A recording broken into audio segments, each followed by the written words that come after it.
parlé d'absence de rapport pour dire que oui, tel ministre n'a pas été épinglé par un rapport. Je dis ici et maintenant qu'en matière de détournement de deniers publics, que de blanchiment de capitaux, il n'est pas dit que forcément il doit y avoir un rapport des corps de contrôle. Il y a des avocats dans cette salle, ou il y a une avocate dans cette salle, et qui ne dira pas le contraire. Une simple dénonciation venant même d'un citoyen peut faire l'objet d'une enquête et se solder avec la révélation de détournement de deniers publics. Combien de procédures sont pendantes devant une juridiction où c'est un simple citoyen qui a dénoncé? Même auprès de l'OFNAC, c'est des citoyens qui dénoncent. Parfois de l'enrichissement illicite ou des détournements de deniers publics. Des fois, c'est l'agence judiciaire qui porte plainte après avoir reçu une dénonciation. Les corps de contrôle, c'est autre chose. Donc, qu'on ne fasse pas l'amalgame entre rapport, corps de contrôle, rapport d'audit ou d'inspection et une dénonciation.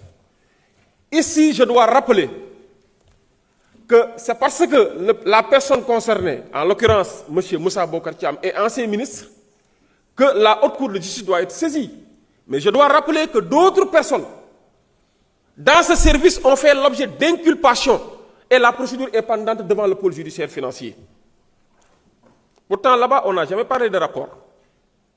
Et il y a eu, sans pour autant préjudicier le fond de l'affaire ou violer le secret de l'instruction, mais il y a eu des déclarations qui se sont tenues et lesquelles personnes ont fait l'objet d'inculpation.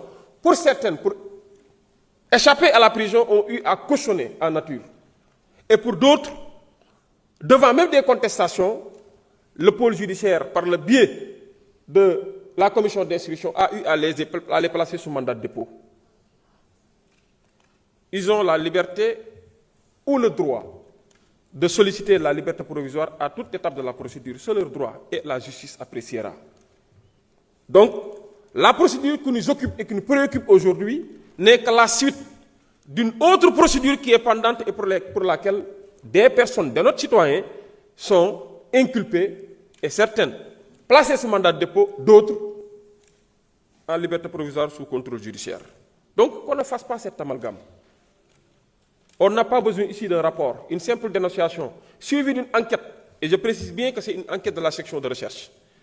Des investigations ont été menées, des rapports d'expertise, des sachants ont été requis pour apporter leur concours par rapport à cette situation. Et effectivement, ces rapports existent. Je pense qu'on en a discuté en commission, on m'a interpellé, j'ai même sorti les rapports, j'ai même donné des références, l'auteur de ces rapports, qui ont été en bonne et due forme. Alors, sur ce point, je pense que j'ai été clair. Il n'y a pas de violation. La présomption d'innocence est observée de rigueur lors des travaux en commission. On a rappelé les principes. L'Assemblée nationale n'est pas une juridiction et ne devrait pas constituer un obstacle à ce que la justice soit rendue. Je pense qu'au nom de la reddition des comptes, au nom de la bonne gouvernance et de la transparence, c'est de l'intérêt